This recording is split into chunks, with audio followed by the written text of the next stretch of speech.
Stop and Shop worker strike has entered its second week now. Today marks day 8 in the work stoppage. Picketers in Massachusetts getting some help from a big-name Democratic politician. Erica Ritchie live at the Stop and Shop in Seekonk this morning with more. Well, Patrick, it was 1 week ago today those Stop and Shop workers walked off the job as those contract negotiations stalled. Since then, 31,000 union employees have been on the picket line at stores across New England. Here outside the one in Seekonk, some of those picketers just arriving within the last 10 minutes or so. They are lining Route 6 here, hoping to send their message to drivers passing by. And now their message has made it all the way to Washington. Former Vice President Joe Biden will be joining picketers in Boston today, speaking at a rally in support of their efforts. In a tweet earlier this week, Biden voiced his backing of the union workers, saying, quote, "In the last 5 years, Stop and Shop's parent company has bought back billions of dollars in stock. Now they want to cut employee wages and benefits. This is wrong." The workers began their strike last Thursday when union reps say the company wouldn't meet their demands for what they believe are fair wages, health care, and retirement benefits. In a letter from Stop and Shop's president yesterday, he says their proposals provide for associates while ensuring that Stop and Shop can remain successful in an intensely competitive, rapidly changing industry. Now, in that same letter, the company's president reiterated that negotiations are continuing and stores are open 12 hours a day, but admits that services are limited. Obviously, the the employees that would be running the bakery, the customer service, the deli, the seafood counters that are closed are out here on the picket line.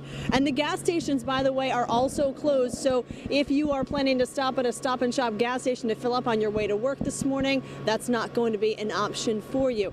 All of this very bad timing for the company, though, with Passover tomorrow and Easter on Sunday. Many shoppers looking to do their shopping for their dinners. We're going to talk coming up in the next half hour about what this means for Stop and Shop's bottom line. For now, live in Seekonk, Erica Ritchie, Eyewitness News.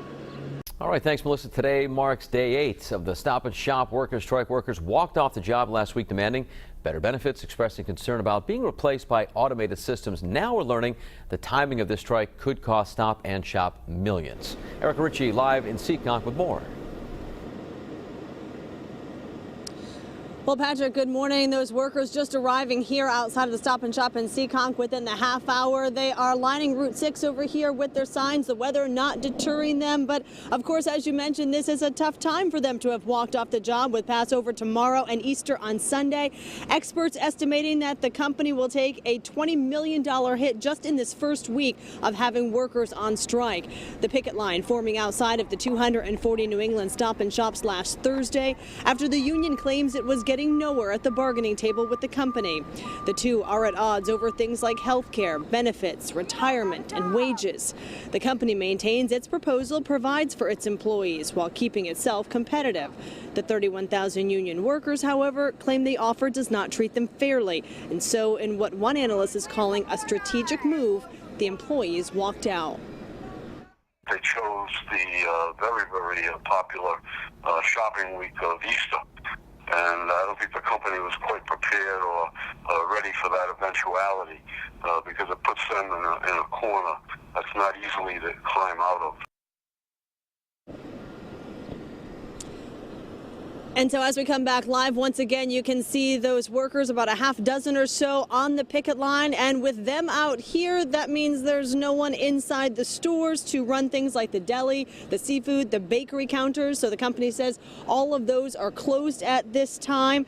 In addition to that, the meat counter is very sparsely supplied because the Teamsters who drive the trucks to bring the meat here, they're not crossing the picket lines. So, and then, of course, the customers are just staying away, partly out of respect for the workers, partly out of the fact that there's no supply inside where they can get what they need. So the question now, what happens to all of this food? Well, we're told by the company that most of it is being donated. What cannot be donated is being brought back to the distribution center where it is composted and then turned into clean energy, where we're told that goes ahead and supplies about 40% of energy for that building. Live in Seekonk, Erica Ritchie, Eyewitness News.